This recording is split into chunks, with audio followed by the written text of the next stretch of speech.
Whoever you are, wherever you are, hope you are blessed and doing safe. Ladies and gentlemen, greetings, family.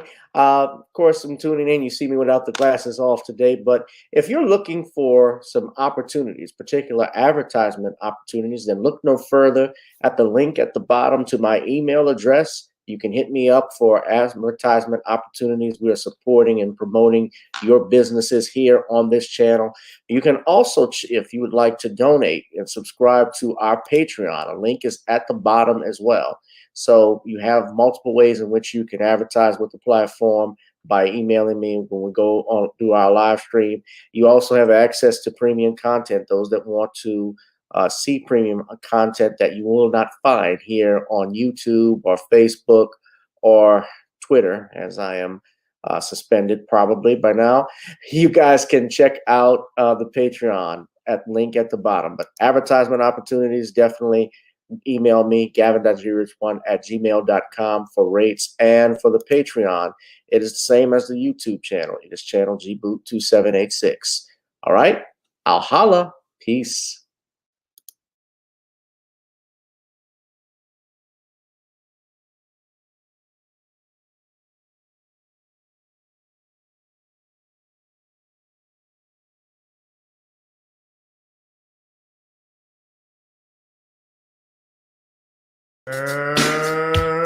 Come on. Gotta dance to the beat, because on the dance floor is where we'll be. Show me what you got.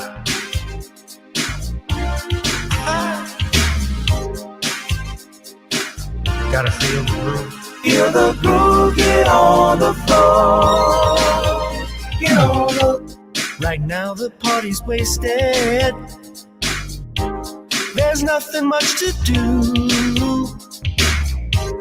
But once the groove gets started, tell me, what do you have to lose? Just look into my eyes, girl, as we glide across the room. And what to my surprise now, the beat takes hold of you. Now if you're feeling like I'm feeling, so come on baby, let's start dealing. Time to get this party started. Ain't no time for the broken hearted. When the rhythm takes hold of you, there's only one thing left to do. Cause the beat is really moving. Time to feel your body moving. Gotta get on up and move your body. Cause when the beat is really grooving, it's time to feel your body moving. Gotta get on up and shake something. Feel the groove, get on the floor. Get on up. Tell the DJ play the whispers. Rock steady in the mood. Put on earth, wind, and fire. Tonight we're gonna groove. Show me how you do the four corners. Electric slide or two. Hit the bus stop, I'll do the bunny hop, baby. It's really up to you. Now if you're feeling like I'm feeling, so come on baby, let's start dealing. Time to get this party started. Ain't no time for the broken hearted. When the rhythm takes hold of you, there's only one thing left to do. Cause the beat is really grooving. Time to feel your body moving. Gotta get on up and move your body. Cause when the beat is really grooving, it's time to feel your body moving. Gotta get on up and shake something. Feel the groove, get on the floor. Get on up. Now, 2020 hasn't been the best year of all times. We've been dealing with death, the pandemic, racism, bad policing, and all the bad rhymes. But like Uncle Snoop once said, if you breathe, then you're achieving. So if you're ready, I need you all to get on up. Are you ready? 1 and 2 and 3 and 4. Get your butt on the dance floor. 5 and 6 and 7, 8. This jam we appreciate. We're gonna slide and step on the beat. On the dance floor is where we'll be. Feel the groove, get on the floor. Get on up And move your body. Cause when the beat is really grooving, it's time to feel your body moving. Gotta get on up and shake something. Feel the groove, get on the floor. Get on up. Baby, yeah, gotta get on up. Come on, baby, gotta get on up. Baby. Feel the groove, get on the floor. Get on up.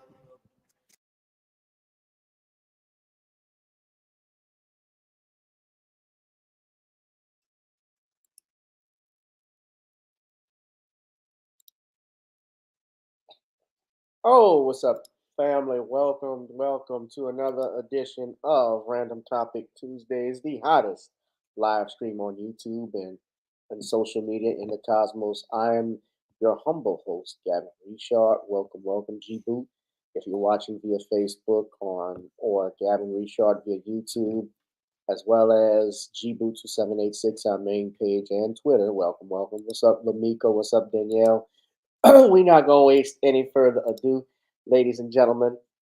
You all know how to support this channel by purchasing my books on Kindle. Commonwealth of Pennsylvania versus William H. Cosby Jr., which is on Kindle. Also, if you would go to our website, NornisCreoleBlends.com, order you some Creole seasoning. Try it on chicken, meat, or fish. Nornis goes great with every dish, ladies and gentlemen. And you heard our songs, Got to Get On Up. We also have videos, so you can purchase those as well. So we're going to go ahead and get started without further ado, ladies and gentlemen. I got really two topics I want to talk about. The main thing I want to discuss is this story. This was heartbreaking. Now, this is coming out of Illinois.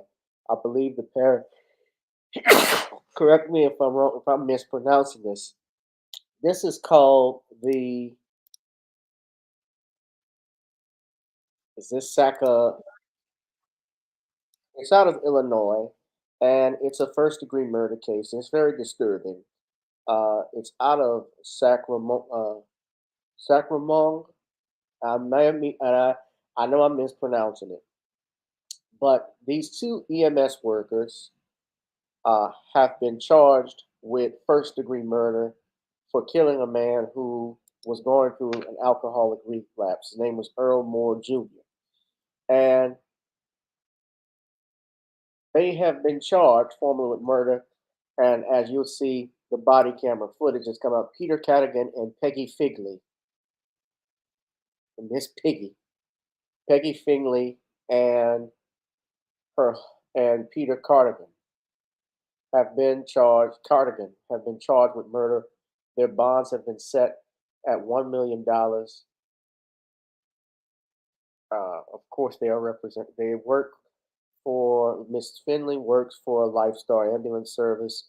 I believe Mr. Cardigan as well worked for Lifestar Ambulance Service. Now, this is out of Sangamon County Detention. This is out of Sangamon County, and they're being detained right now at the Sangamon County Detention Facility. Now, alcohol withdrawal symptoms, we're going to talk about that. What are the symptoms of that? But essentially, a coroner's report that was obtained by CNN says that Moore died of compressional and positional asphyxia due to prone face down restraint on a paramedic transportation cot stretcher by tightened straps across back and lower body in the setting of lethargy and underlying chronic alcoholism. In other words, he was restrained so tightly he couldn't breathe.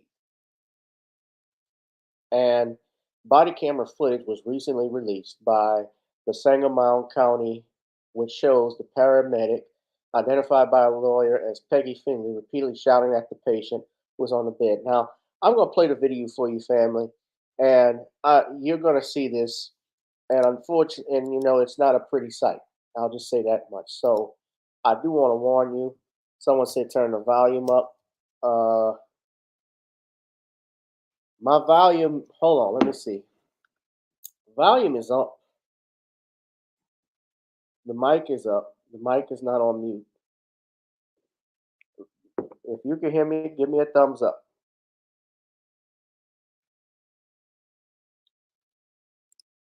If y'all can hear me, give me a thumbs up, please.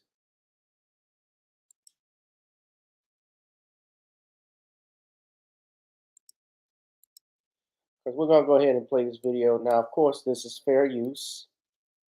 This is copywritten. If you can hear me, I'm talking directly in the mic. I need to know if it's working.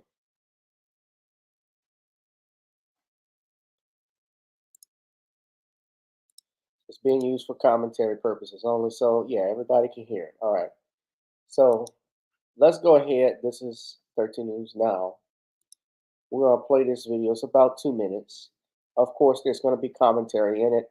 It's not the entire body camera footage. This is just condensed for a news article, but they will show you exactly how we're going to discuss in detail what happened to this gentleman. Paramedics are charged for the death of a patient in their care. Recently released body cam footage shows them telling a patient apparently struggling with hallucinations from alcohol withdrawal to get up and walk, and then strapping him face down to a stretcher. He later died at the emergency room of asphyxiation. And a warning for some viewers, you may find this footage disturbing. Disturbing body camera footage shows some of the final moments of 35-year-old Earl Moore Jr.'s life. Get up on there, Earl. Prosecutors alleging the actions of 2 EMTs in Springfield, Illinois back in December resulted in Moore's death. Peter Cadigan and Peggy Finley both charged with first-degree murder. Police initially responding to a 911 call, a woman explaining Moore's situation. He's having drunk hallucinations. After evaluating that Moore needed medical attention, the responding officers called in paramedics. You're going to have to walk because we ain't carrying you. When they arrived, they spoke very aggressively to Moore and refused to move him. Because I am seriously not in the mood for this dumb. The officers eventually helping carry Moore outside, the EMTs then strapping him to a stretcher, shoving him face down onto the gurney. Watch how he places this man. Okay, watch how he places this man, how he slams this man onto the gurney. Watch. Outside, the EMTs then strapping him to a stretcher, shoving him face down onto the gurney. Oh, he's strapping that good. Moore later died in a hospital emergency room. An autopsy finding his cause of death to be homicide, specifically compressional and positional asphyxia due to prone face-down restraint. Experts say basic training for EMTs typically includes learning the dangers of that position. It was completely against protocol. To literally be thrown face down on the stretcher, as this individual was, and then have the straps tightened in that position. For this type of condition, there was absolutely no indication for that. And Lifestar Ambulance Service, the company that employs those two EMTs, says they have no comment after their arrest. If convicted, they could face up to 60 years behind bars. Rena Roy, ABC News, New York. Now, this is up in Illinois, so the laws are different from obviously how we have here in Louisiana. How I told you all the statute of murder, how it's written differently in each state. By the way, forgive my appearance. I'm just coming on, jumping in. I went for a jog across the neighborhood. I know I had a 7 o'clock social. I had to make it, but let me just show you all. This is the law on first-degree murder, and just to clarify, I'm not licensed to practice in the state of Illinois. I'm only reading the statute. I'm a licensed attorney in Louisiana, and none of this should be construed as legal advice or create an attorney-client relationship, okay? So, first-degree murder is a person who kills an individual without lawful justification, commits first-degree murder in performing the acts which cause the death. He or she either intends to kill or do great bodily harm to that individual or another, or knows that such acts will cause the death to that individual or another, or he or she knows that such acts create a strong probability of death or great bodily harm to that individual or another, or he or she, acting along with one or more participants, commits or attempts to commit a forcible felony other than second-degree murder, and in the course of or in furtherance of such crime or flight therefrom, he or she or another participant causes the death of a person. Now, what you see here, basically, the aggravating factors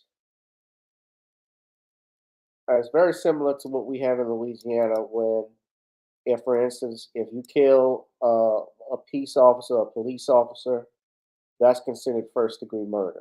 If you kill an individual of a Department of Corrections, as they say here, basically like in a jail escape, that would be first-degree murder. Basically, killing any officer. So, any officer, a corrections officer. You're a serial killer if you've been convicted of murdering 2 or more individuals.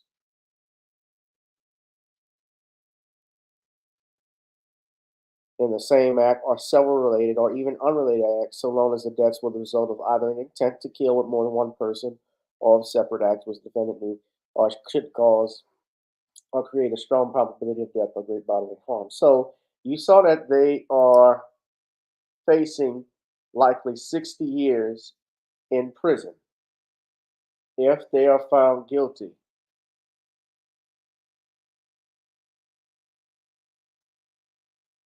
Now, this is the Illinois General Assembly. This is their complied statutes. I will post a link in the chat for you all to take a look at if you choose to.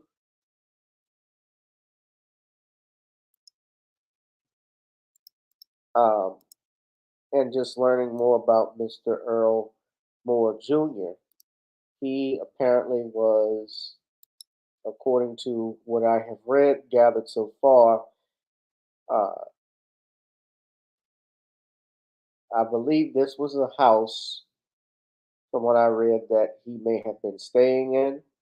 I don't know for certain, but the symptoms of alcohol withdrawal symptoms include anxiety, hallucinations, and agitation. and can occur several hours after a person has had his last drink. This is according to Mount Sinai Hospital. Now, that woman you saw, at best, her behavior was unprofessional, and at worst, this bitch committed first-degree murder. I don't know that for a fact. She still needs to be. I'm not saying that. I'm saying for best at worst. So I'm not saying for sure that she did it, but her behavior clearly was unethical, clearly unprofessional. And I probably should not, but it is hard when you see these things sometimes. It was clearly upsetting when you see someone who is in need of medical attention and those that are trained like a paramedic, like these two are supposed, let's put them on the screen. These two, since they like to put our kids with bars across their chests, these two individuals, hold on, they went out and didn't do their jobs.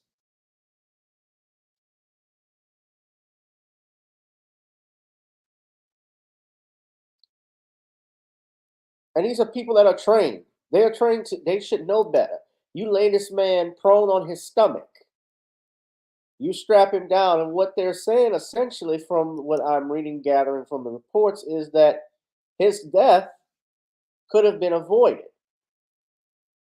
You never lay a patient down on their stomach, especially if they have, if they're dealing with alcohol abuse of some sorts, because there's a risk of asphyxiation. And to tie him down, basically, you tied him down and restrained him so hard, he choked to death. His diaphragm couldn't move. You caused this, allegedly. Illinois paramedics charged with murder for the death of a patient in their care. Newly released body cam video shows them improperly strapping the victim to a stretcher face down. Alex Perez has the latest. Earl, sit up. Sit up. This morning, 2 EMTs, Peter Cadigan and Peggy Finley, charged with first-degree murder after the man they were dispatched to help, Earl Moore Jr., later died at a hospital. What happened? Stupid. The ordeal unfolding December 18th and captured on body camera video. Alcohol withdrawal. Police arriving first, a woman at the home explaining Moore's They didn't situation. explain who the woman is. They didn't say exactly if this was, I'm assuming this was a house he was staying in with a friend. I'm assuming that. But either way, the way that the officers dealt with the situation was completely unprofessional. The way that the EMTs did this was completely unprofessional. It was completely, it's offensive to just watch. And I don't even have to watch the whole body camera. You don't have to. Just look how this bitch is talking to him. This woman, I'm gonna go hard. This woman, this Finley woman, I'm just disgusted by her. She needs to be fired. If they're not charged with murder, if they're not prosecuted, and even if they're acquitted, and let's say they are, they should never ever work for the ambulance services again. They should not be EMTs. He's having drunk hallucinations. After attempting unsuccessfully to get Moore to stand up, the responding officers called in the EMTs. You're gonna have to walk because we ain't carrying you. But Moore never appears to fully stand up on his own. He can't walk. Because I am seriously not in the mood for this dumb. Get up. Or you can stay here. The officers eventually putting arms around Moore, helping to carry him outside, where the EMTs then place him face down onto a waiting gurney, tightening straps on his back. And finally get him in the ambulance. Moore dying shortly after arriving at the hospital, an autopsy finding his cause of death to be compressional and positional asphyxia due to prone face-down restraint. Experts say basic training for EMTs typically includes learning the dangers of the prone position. It's completely against protocol. To literally be thrown face down Lawsuit. on the stretcher, as this individual was, and then have the straps tightened in that position. For this type of condition, there was absolutely no indication for that. Teresa Haley runs the local NAACP chapter and is representing Moore's family. We can never bring Earl back to his family, and I believe that those EMS workers should have to pay. And Lifestar, the company that employs the two EMTs, it says they have no comment after their arrest. If convicted, they could face up to 60 years behind bars. Cecilia? Really disturbing video there, Alex. Thank you. Well, hey there, GMA fans. Robin Roberts here. Thanks for checking out our YouTube channel. Lots of great stuff here. So go on, click the subscribe button right over here to get more of awesome videos and content from GMA every day, anytime. We thank you for watching, and we'll see you in the morning on GMA.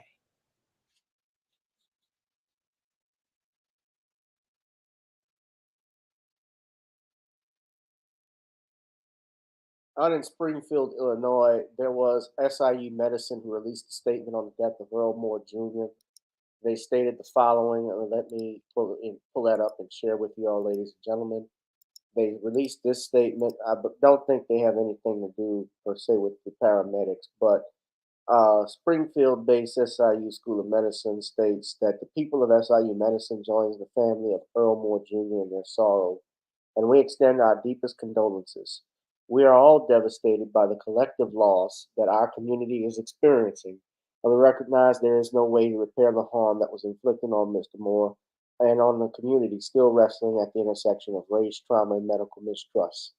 We have worked hard to strengthen trust in our community because we know that health inequity is inextricably related to a deep-seated mistrust of the healthcare system, a mistrust that has arisen through a variety of social issues, the most prominent of which is systemic racism. As we work to repair this divide with communities of color, health outcomes have improved. You can find the full statement here. The Associate Dean of Equity, Diversity, and Inclusion, Wendy Willis L. Amin, stated that physicians take an oath to do no harm, and every healthcare worker commits themselves to caring and protecting health and well-being of others. Mr. Moore's death at the hands of healthcare professionals who were summoned to help him shatters that oath and commitment. It is important to remember that harm can be both active and passive. Passive harm occurs when we witness violence and say nothing. Statements of condemnation are a first step in interrupting further harm. There is a way that we collectively name the injury and call out the behavior that led to it. Statements like this and others that will be made in days and weeks ahead are only the first step. There must be followed by meaningful and sustained actions to build greater equity and to rebuild trust in the healthcare system in our community. Well, that's very great that they are dedicated to building back trust in the community. But here's the problem. Nothing will bring Earl Moore Jr. back to his family. What we know about Mr. Moore so far, now some of you may not like this, but according to what I have just read, and it's been confirmed that the family has retained the legal services of one Benjamin Trump. He is representing the family of Earl Moore Jr. According to the State Journal Register, they have obtained the man, Mr.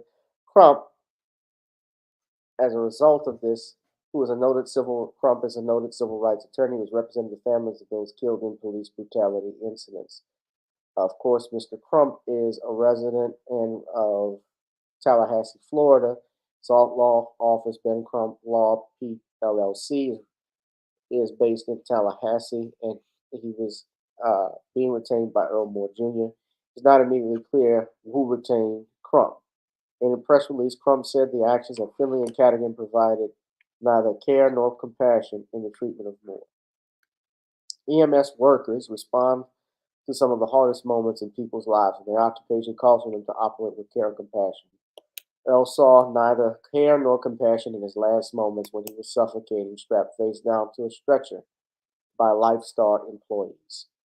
Now, let me just clarify this as an attorney myself, guys, because I know a lot of people, I know a lot of you out there are not fond of Benjamin Crump, but Ben Crump is not a prosecutor. Ben Crump is a civil rights attorney. He is a wrongful death attorney, and his job essentially is to what make them whole.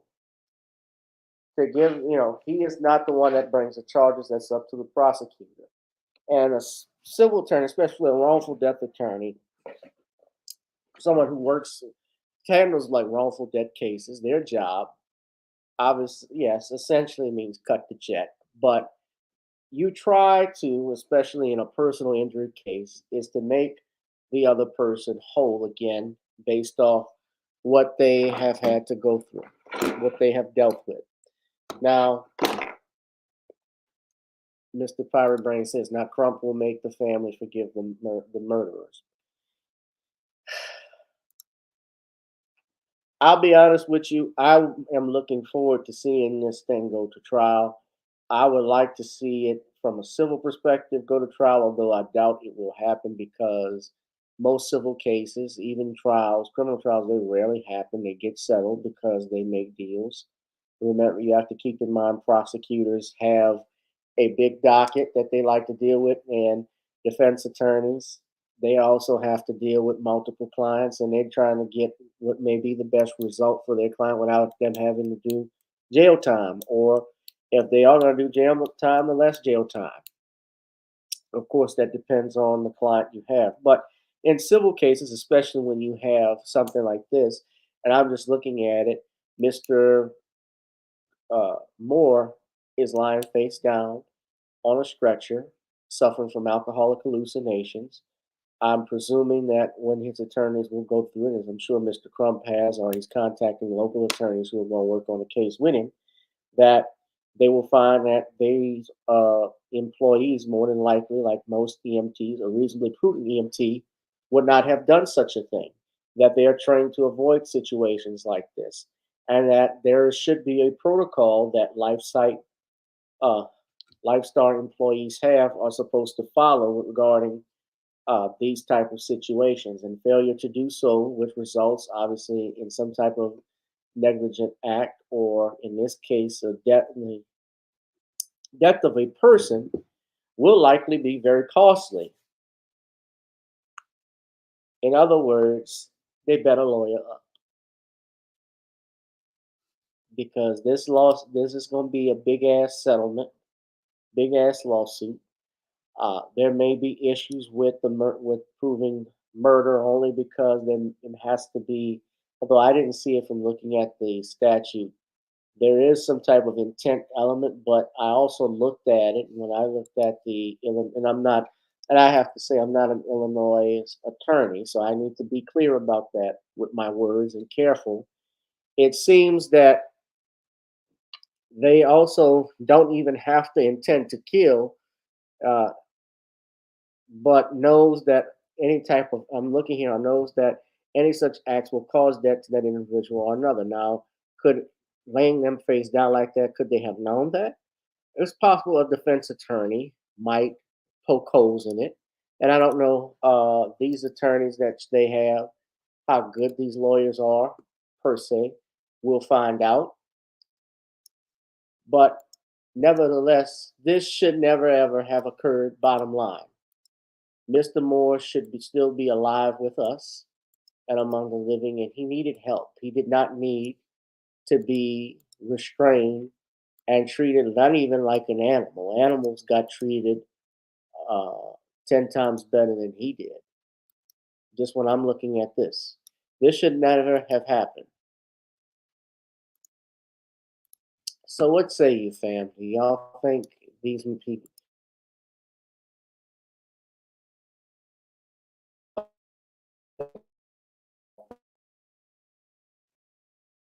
I am going to put this up as well regarding the two EMTs, their attorneys. I had the article from the New York Times. Mr. Cardigan Miss Finley is represented by Scott Hankin, and Cardigan is prick. Sorry, I'm trying to be unbiased. Trying to be unbiased. It's hard. And Cardigan is represented, now they had the attorney's name here.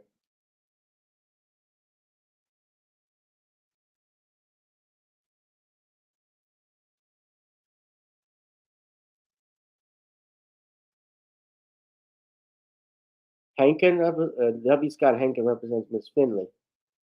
Now, Mr. Cardigan is not represented by a lawyer. It's not clear yet. He might get one later. But Hankin, when we saw in the video, it looks like Cardigan is the one that strapped him down. Now, can they prove Miss Finley worked with him with that? Now, of course, the video is edited. They would have to go through it. But the prosecutors obviously saw something they didn't like because we had someone dead. And you listen to what the district attorney stated.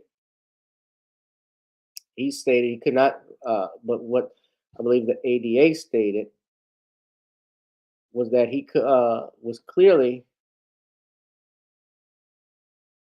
the reason they made this arrest was because they believed, obviously, if they wouldn't have gone through and made this arrest, if they didn't believe there was probable cause to move forward. This should not have happened.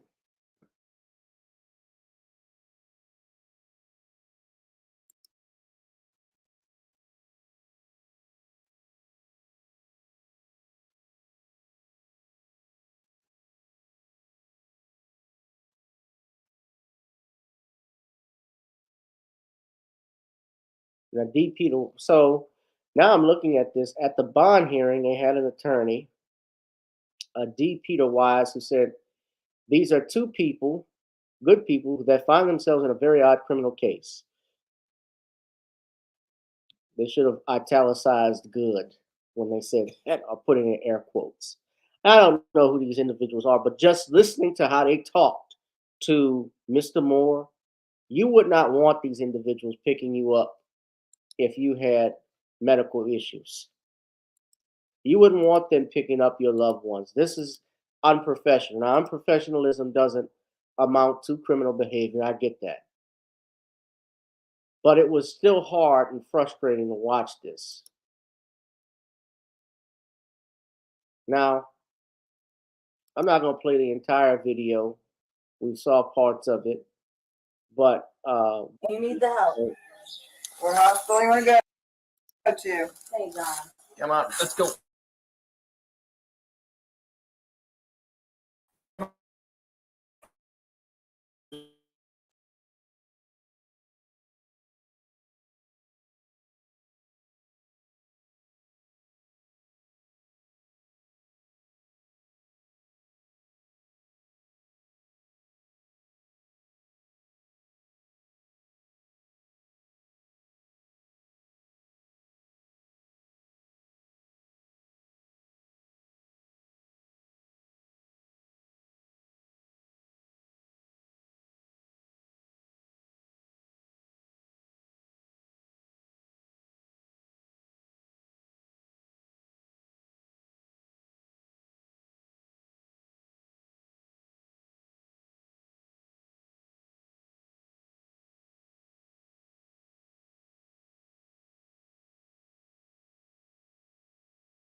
Sorry about that, yeah.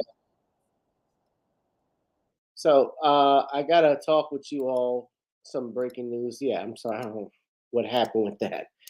But hit that like, share, and subscribe button. That's the link if you want to watch the full. I believe they got the full body camera footage present on that website on Fox 6 Now. If you want to go and check that out, you can. I do want to talk about two things, but something just broke. There's been a verdict, ladies and gentlemen, if you remember, out in Virginia, where an Army lieutenant was pulled over by two Windsor police officers who pepper sprayed him and pulled him out of his vehicle. He filed a lawsuit for $1 million, and now a verdict has been reached. So we're going to go here right quick and see what the verdict was. With the jury's decision.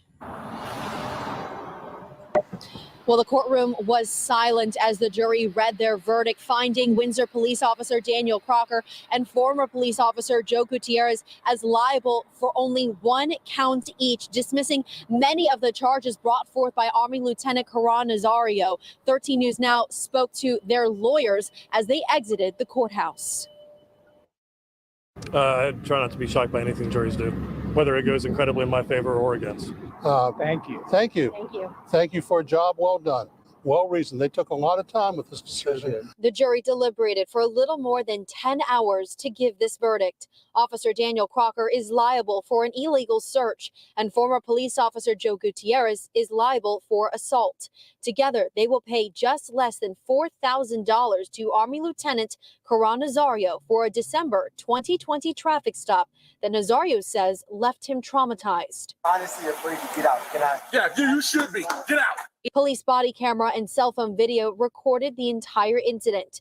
2 years later, Nazario declined to speak about the outcome of the trial, but said he appreciated those who supported him. Brandon Randleman with the NAACP says his organization plans to appeal to the U.S. Justice Department to open a federal civil rights case against the two officers. We live to fight for justice another day. However, lawyers for former police officer Joe Gutierrez did not comment, but the attorneys for Officer Daniel Crocker said the verdict is justice for their client. It was fair. It was courageous on the part of the jury, given the political climate, and we're very pleased. Didn't even get it. So basically, the jury also ruled against either officer showing any malice in any of the charges that they are liable for. Live in Richmond, I'm Emily Harrison, 13 News Now. Okay, so what that means. The jury also ruled against either officer showing any malice in any. So what that means, she said that the officers were not found to have any malice. Any of the charges that they are liable for, meaning that if they were basically saying they're not giving you extra damages for that. Essentially, that's what that means. They didn't find there was malice or forethought in their actions, that they acted out of hatred or spite or anything like that. So this was a victory for the defense, essentially. Now, I don't know what what the makeup of that jury is, but I'm willing to bet it wasn't predominantly black. I'm willing to bet that it wasn't liberal, mostly. And this was an Army lieutenant who I thought acted, and I've had Sister Taisha Essex come on. She said that she understood, especially as a former police officer and herself a Navy veteran, that when the lieutenant pulled over what he was doing, and you wanted to stop in a well-lit area. You wanted to stop where the officers could see you, which is a gas station, which he did, and he did stop. And then all they said was, well, the only thing they did wrong was conduct an illegal search and an assault. They shouldn't have pepper sprayed him. But they didn't award him what he wanted. So the officers got a slap on the wrist. Yes, this wasn't just really not a slap on the wrist. This was more timeout. This was like a timeout. I wouldn't call it a slap on the wrist. I'll take a timeout. Go sit in the corner. Timeout. That's all this was. $4,000 a piece. and he's not going and he is not going to enjoy any of that money, because you got to realize that attorney, I'm pretty sure, is not doing that for free. You had to pay the jury, you had to keep the pay for depositions probably that were taken.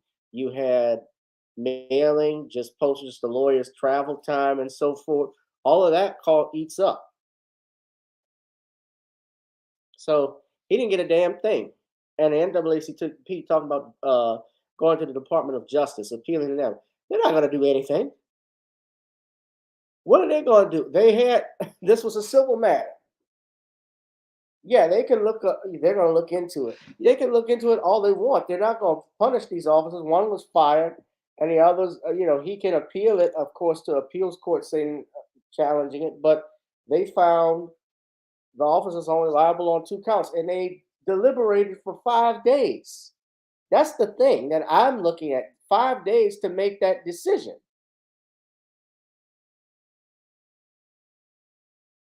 So they really probably just want to take their time to make it look like, and I don't know what went on in that deliberation room and what was argued, but they likely went off and did that to make it look good because, hey, we got this Army guy here, this Army lieutenant, he's black and Hispanic. We want to make this look good. We're going to try and make this look good and make it seem like we're not prejudiced, that we at least tried to do this. So let's stay here for a couple of days.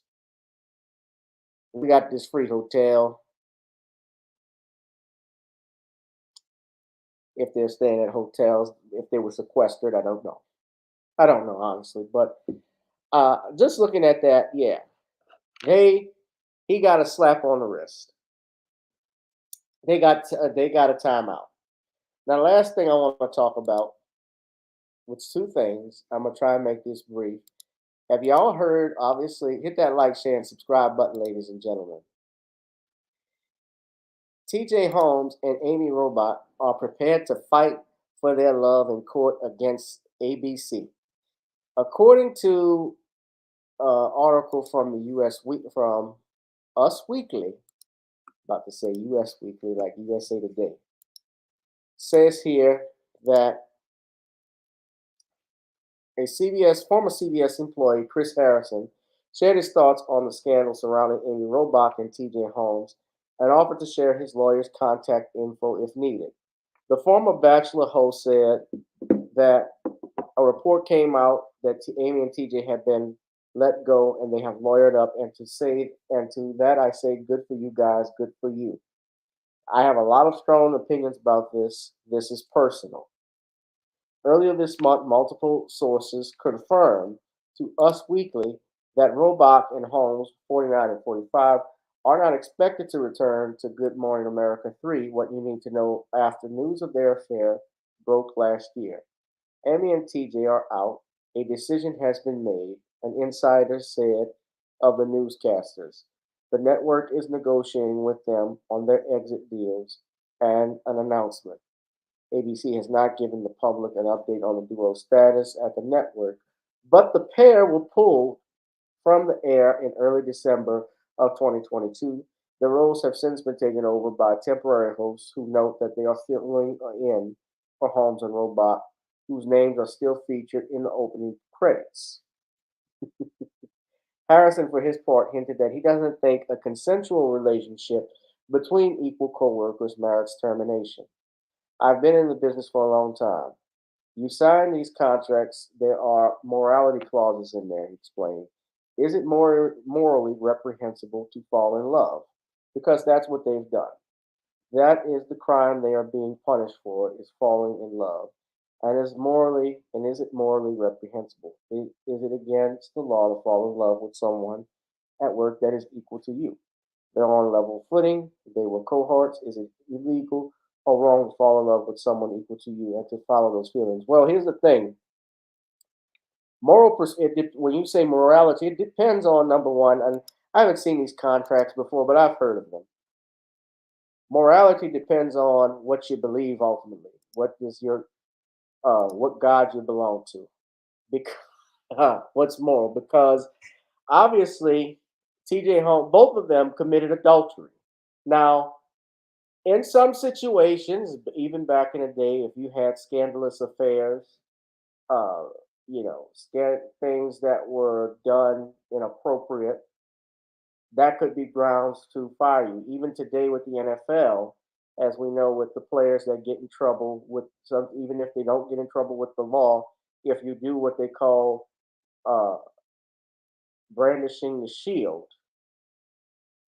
if you do anything like that, you tarnish the shield in any way, then a commissioner can suspend you.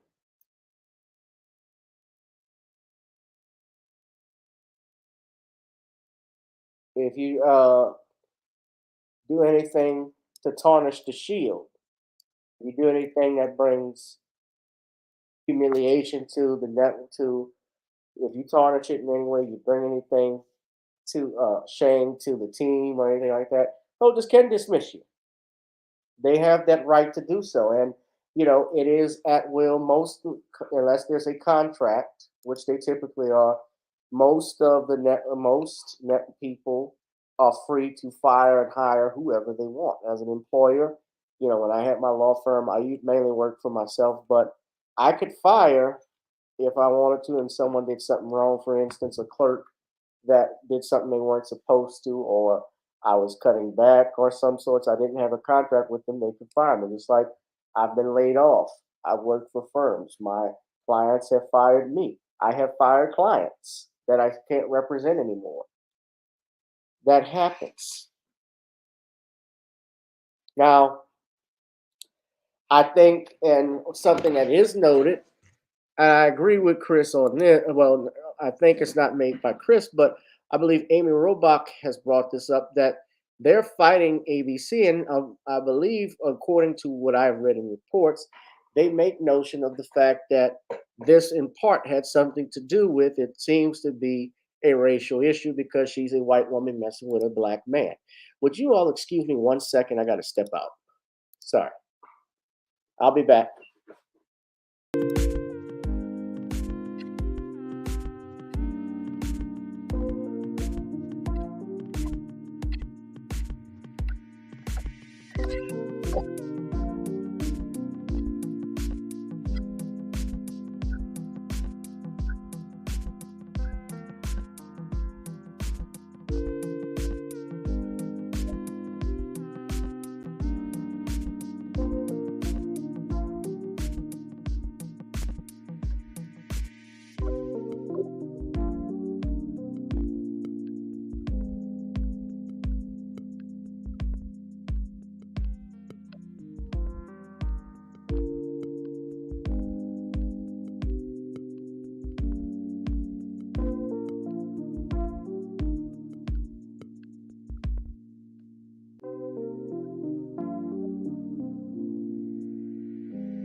Okay, I'm sorry, I'm back.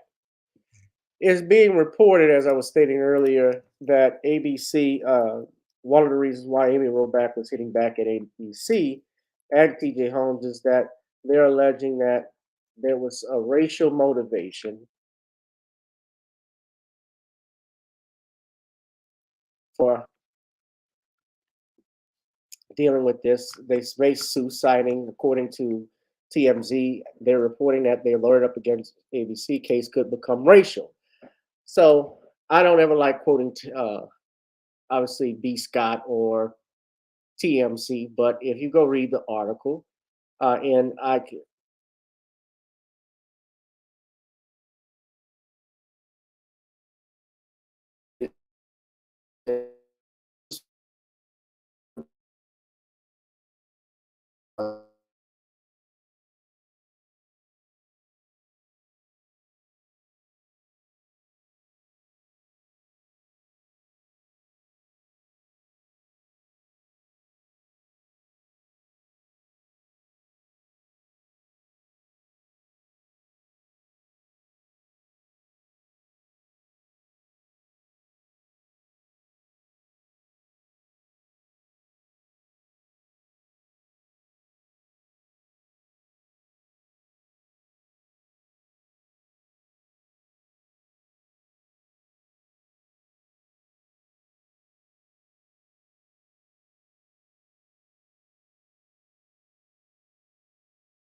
Let me apologize, fam.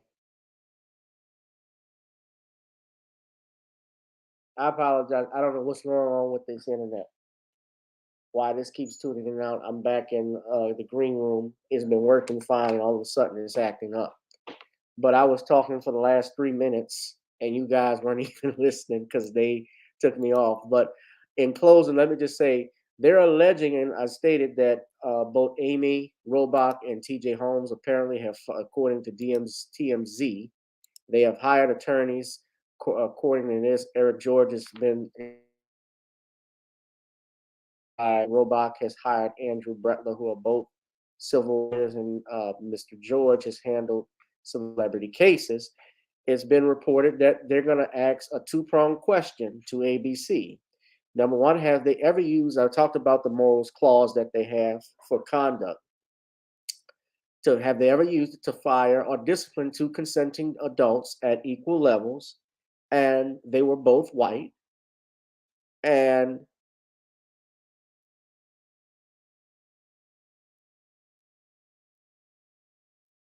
it would be telling if it's the first time ABC invoked this moral clause under these circumstances with a black and a white anchor. So that could be trouble for from my perspective, if it is proven that they have never done this before, if they ever had something like this and they didn't do this,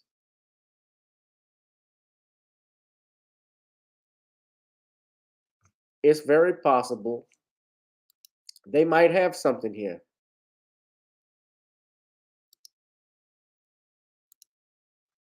They very well could have something. I don't know. What the hell is this? They very well could have an argument from a civil standpoint. Now, if you work for a company, you work for a corporation, you can hire and fire whoever you want. That's just been the general rule. But if there's a contract, and I'm pretty sure TJ and Amy had a contract with ABC just based off the network that they're with and how much money is involved. It's not, at-will employment. Then they're really going to have an issue if there's some type of racial element. And I think that some of it deep down had something to do with that, because this is a black man messing with a white woman. But, TJ Holmes brought this also on himself because he was a married man. And had they divorced, let's say both parties had divorced and they hooked up, would there still have been an issue with it?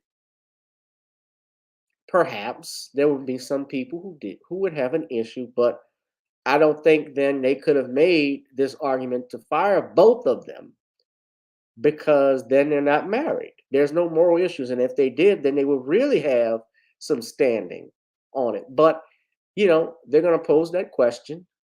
And just from what I'm reading, TJ Holmes, they've reported, here's another problem with him. He had multiple affairs with women. So if he did it with any subordinates or something like that, and it came out, then that could be a thing too. But, I don't like the fact that if it's a consent, same thing would happen at the Boston Celtics. If it was two consenting adults, whether you liked it or not, I didn't think that the coach should have been punished for as long as he did, even though this was a married woman that happened to. And they have numerous affairs at these offices and with people. I didn't think that was the issue. I think there is a racial element that plays in, but he kind of did it. TJ, as it relates to TJ Holmes, he kind of brought it on him. He brought it on himself with this. You got to be careful, especially when you're a black man and you're messing with a co-anchor, your employee who is a white female, and you have a wife at home, and let's say, for instance, they have been separated, probably longer than that.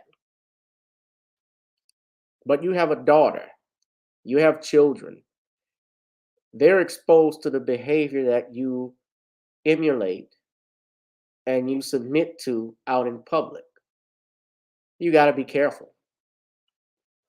But who knows, from a legal perspective, I think he might have some standing there with those questions. If they find that there was a similar situation happen and they didn't do this. And then I think the fact that ABC did about face and just said they're not coming back, they're firing them, there might be something there.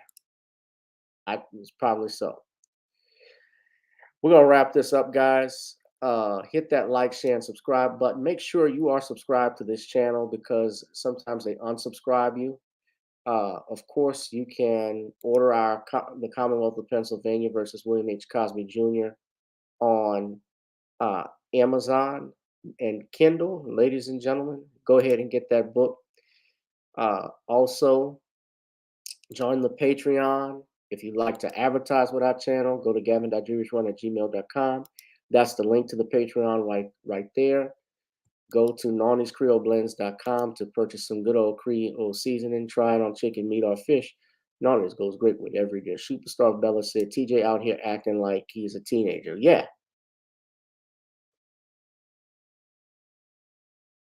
Yeah, he's acting like a kid. You're 45, man. But I got to get on up and video so, ladies and gentlemen. And before we get on out of here, we're continuing with honoring our ancestors. And January 17th marks the birthday of one ancestor, fighting ancestor, and of course, the emphasis on fighting. Because this man was a fighter, both in the ring and out of the ring. He is the only man in history to hold the World Heavyweight Championship, the lineal heavyweight championship, 3 times. The first to do so, the first and only. He is an Olympic gold medalist that won his gold medal in 1960 in the Rome Olympics. Oddly enough, he was born Cassius Marcellus Clay, and Cassius was an actual Roman, I want to say thinker, but actually Cassius Marcellus Clay, even that name, was also a famous abolitionist in the United States, and Cassius Clay. And that was who, he was a former United States ambassador to Russia. And later, after winning the world championship at the age of 22 against Charles Sonny Liston, Cassius Marcellus Clay renounced what he called his slave name, joining the Nation of Islam under the supervision of his mentor, Mr. Malcolm X, to become the one and only, the one we love, ladies and gentlemen. Happy 81st birthday to our ancestor, Muhammad Ali. Greatest of all time. I'm telling you that he has no power. I kept telling you he don't hit hard. And guess what he did in the end? Stuff like dirty. Right. Yeah, you don't know it. After the right eye. But I'm smart. My critic is alive right now. Everybody stop talking now. Attention. I told you, all of my critics, I told you all that I was the greatest of all time when I beat Sonny Liston. I told you today I'm still the greatest of all time. Never again defeat me. Never again say that I'm going to be defeated. Never again make me the underdog until I'm about 50 years old. Right. Then you might get me. But I didn't dance. I didn't dance for a reason. I wanted to make him lose all his power. I kept telling him he had no punch. He couldn't hit. He's swinging like a sissy. He's missing. Let me see your box. I hadn't started dancing yet. You can't say my legs are gone. You can't say I was tired, because what happened? I didn't dance from the second round on. I stayed on the ropes. When I stay on the ropes, you think I'm doing bad. But I want all boxers to put this in the page of boxing. Staying on the ropes is a beautiful thing with a heavyweight when you make him shoot his best shots and you know he's not hitting you. I would have gave George Foreman 2 rounds of steady punching, because after that he was mine. But he was falling, he was missing. I don't know if I'm going to fight again or not. Tell me, what did you say to George Foreman before the fight? What did you say? I told him he has no power in the corners and in the clinches. I said, shoot your best shot. I'm going back to the ropes. They told me he was strong. Didn't I look stronger than him? Why didn't, tell me, Mohammed, this is the thing that puzzled people. Why was it when you were on the ropes that he could not hurt you, even when you were right there on the ropes? Blocking, and I was pulling back, and I have a radar built inside me. I know how to judge punches. Didn't I tell all of you out there on your local radio shows, mostly black stations? I told you, I'm going to float like a butterfly and sting like a bee. His hands can't hit what his eyes can't see. So that's what happened. That's indeed what happened. And let's just look at we can look at some clips of the great one. This is from Ali. This is from the first fight with Sonny Liston. And, look at that. This 22 years old. I'm so pretty, I can move. I'm so fast, I can go in my house and be in bed before I flick on the light right quick. Boom. Oh, yes, Lord. I'm so pretty. I'm so fast. I'm so smooth. I'm a mean dancing fight machine. You big ugly bear, come on. Look, just dodging. He holds his hands down. Just dodging punches. There was no heavyweight that moved like that. Come on, you big ugly bear. Sonny Liston was what Mike Tyson was in the 1960s. Sonny Liston had arguably the best left jab in the business in boxing. See, I analyze fights too. He had the best left jab of any fighter, probably only rivaled by Larry Holmes. That jab was like a piston on a car.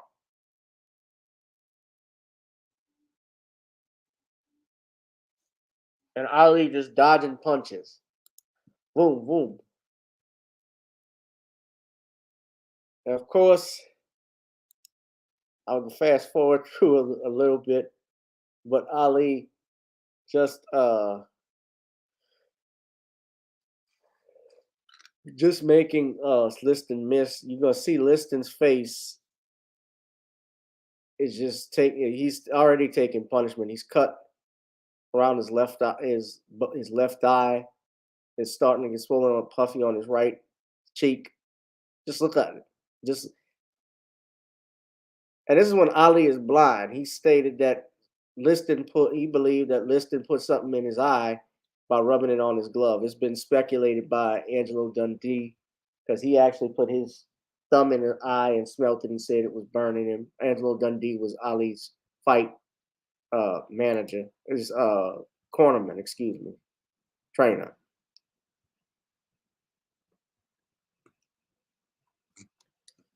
Look, the greatest of all time. Now watch. Cassius throws it from all angles. This is the fight that shook up the world. If you're going to lose your money, you best believe you can beat it. Seconds remaining in the sixth. My mama didn't raise no fool. I'm going to sit here and sit on my stool. What's going on in Sonny's mind at this point? Well, I think Sonny now is beginning to worry now. At least his corners begin to worry now because I think that they feel now that Clay have all the confidence he needs and go on to defeat Sonny. So I think that the corner now beginning to worry a little bit now. He sees him going winning now. They might be stopping it. That might be all, ladies and gentlemen. Get up there, Joe. Get up there. Oh! I shook up the world. I'm Chris Turn 22. I must be the greatest of all times. Really, probably his most famous fight. Of course, he's known for his rivalries, with boxing legends like Joe Frazier, George Foreman, Ken Norton.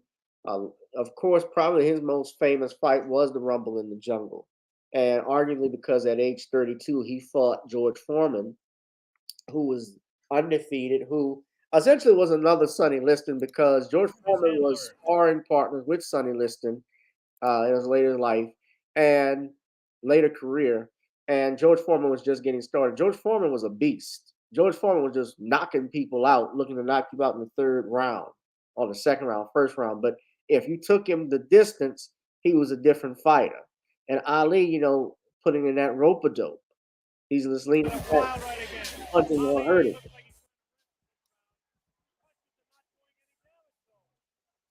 The punches are hurting him. And, you can see Ali talking to him. Come on, sucker. Show me something, you sister. Now, of course, here's the big one. Here's the punch.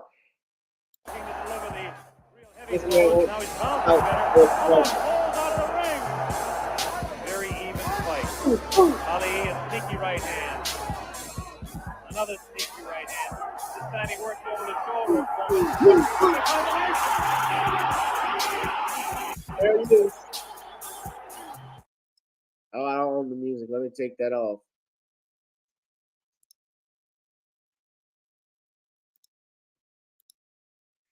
But that's when he was, that was his most famous fight to me. And of course, probably the fight he should have really just hung it up on was this fight that he had with Joe Frazier, which was in the Thriller in Manila. And he won that fight in the final round. That Joe Frazier refused to come out. Joe Frazier's cornerman, I should say, is trainer Eddie Futch refused to let him come out. They stopped the fight because Ali was just pummeling Frazier. There was a brutal fight with both men. It was the Irresistible Force versus. I'm sorry, I'm just enjoying the fight. It was an unmovable object versus the Irresistible Force. You know, Ali wouldn't give, and Frazier gave all he had. And Ali will both spit. When you look at this, boom.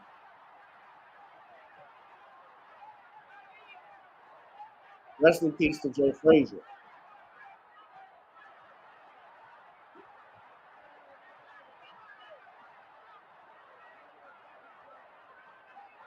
Woo.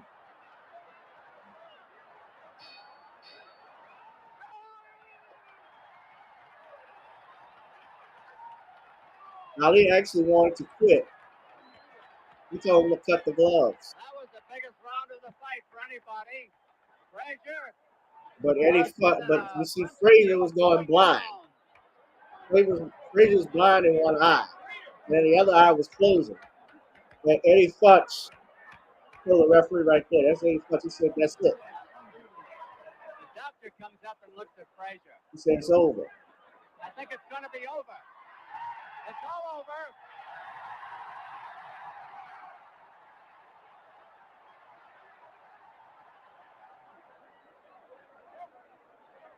I'm up in the ring here, and Muhammad Ali is pretty well spent. But you know what made Ali obviously his greatest fight was outside of the ring. When he fought against the United States government in 1967, when he refused to be drafted into the United States Army and fight in the Vietnam War.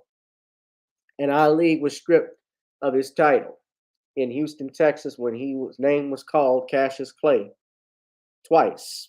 He didn't answer. And then when they said Muhammad Ali, he still didn't answer because he defied the United States government. He didn't just outright deny who he was. He defied and said, "I will not do this because I am a man. I am a black man in America, and I will not fight in an unjust war while you attack my people here in the United States. I will not kill brown and yellow people while you kill black people. Ain't no Viet Cong ever called me nigger." That's what he said. And they took the world's greatest title, the heavyweight championship, from him for 3 years. 3.5 years. He could not box until 1970. And he fought Jerry Quarry. And he had to fight people like Joe Quarry, Jimmy Ellis. Although Jimmy Ellis was a friend of Ali's, he had to fight. Eventually, he did get a title shot against Joe Frazier. There's a Oscar Bonavita with some others, and Ali went through these guys. Of course, Joe Frazier gave him his first loss. Then you had Ken Norton, who gave him a loss, who had a very unique fighting style. But at 32, he fights George Foreman, who is about 26 years old. I think George Foreman is about 6 or 7 years younger than Ali, and is at his menacing. And in Kinshasa, Zaire, October 30th, 1974, in round 8, he knocks this man out. Not by brutalizing George Foreman, but outwitting him. Of course, and subsequently, Ali holds the title for another 3 years and loses it in 1978 to Leon Spinks, but regains the championship several months later here at the Superdome in 1978. And of course, I wasn't there because I wasn't born yet, but my father, and my godfather happened to go to that fight to see that because it was historical. And this was on September 15th, 1978. Ali whipped Leon Spinks. And the Superdome attendance was about 63,352, with ticket sales totaling at $806,675, which would be the equivalent of $20.168 million in 2021.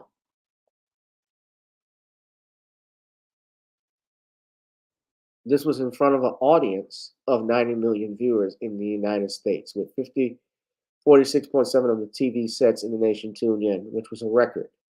The fight was estimated to have been watched by over 2 billion viewers worldwide. Of course, Leon Spinks is deceased now, but those two fights were promoted by Don King. Now, I'm not gonna make this about Don King, but I would say one good thing about Don King, he did at that time when Ali fought George Foreman, have a $10 million purse that was put up that the white promoters would not give to a Muhammad Ali or even a George Foreman, who was the heavyweight champion. They didn't believe black men were worth $10 million. But in Kinshasa, Zaire, the president Mobutu wanted to promote this fight. He wanted to have his nation in a good light. They loved Ali because of what he represented. And that's what made Ali a people person. He loved people. He would jog and hang out with the people in Kinshasa, Zaire. He would be with the villagers. Even after winning the fight, he actually went to a leper colony and spent the night with them. He wasn't concerned about his health. He knew, said, God is with me. There's something special about a man like that. And I would dare say, outside of Michael Jackson, Muhammad Ali is the only person who could rival him in terms of popularity and celebrity. He was a universal figure. That was the glory of Muhammad Ali. Of course, we know that Ali died on June 2nd, in June of 2016, which he passed away on, I said June 2nd, it was actually June 3rd the next day, due to septic shock. And many people were, of course, sad. All of us in the world was saddened to hear of his passing. But we have plenty of video footage. We have plenty of recordings where we can always go back and look at Muhammad Ali. He famously said, "Service to others is the rent you pay for your room in heaven." Well, we have no doubt where Muhammad Ali is. Happy heavenly birthday, champ. We love you. That's it for me, guys. This has been an exciting edition of Random Topic Tuesdays. I will be back Thursday with Sean James. We'll have a lot to talk about. Until next time, guys, hit that like, share, and subscribe button. Donate to the Cash App and PayPal. And let's now get on up. And let's get on up to, and give it up to, I should say, the champ, Muhammad Ali. Girl, come on.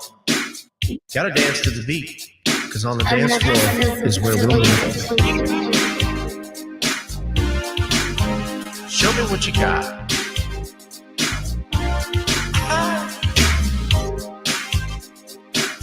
Gotta feel the groove. Feel the groove, get on the floor. Get on the. Right now the party's wasted. There's nothing much to do. But once the groove gets started, tell me, what do you have to lose?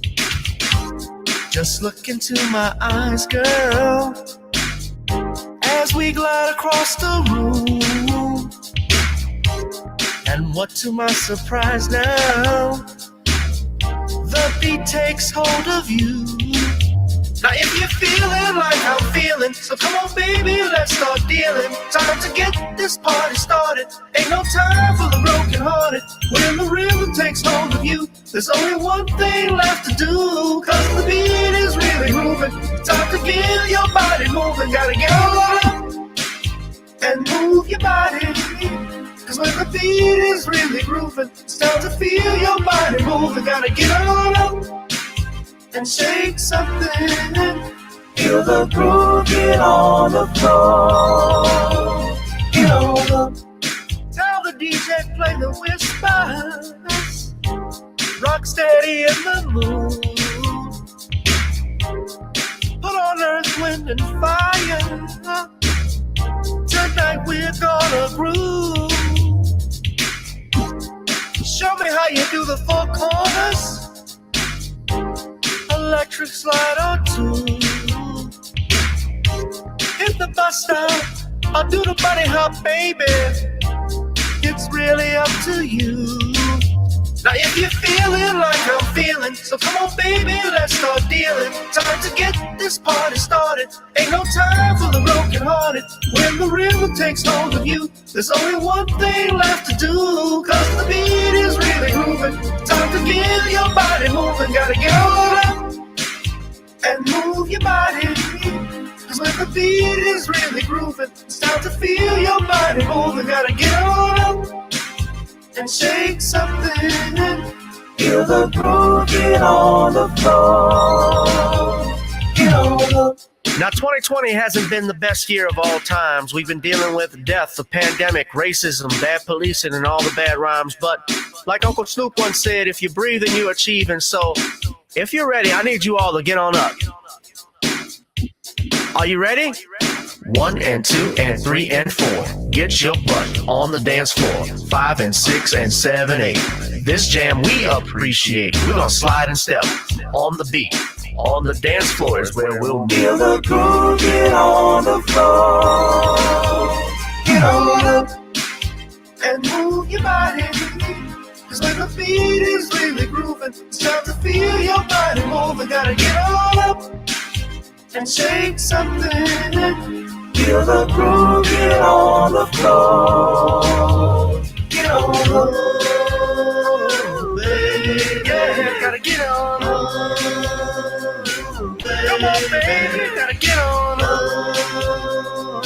baby. Feel the groove, get on the floor. Get on up.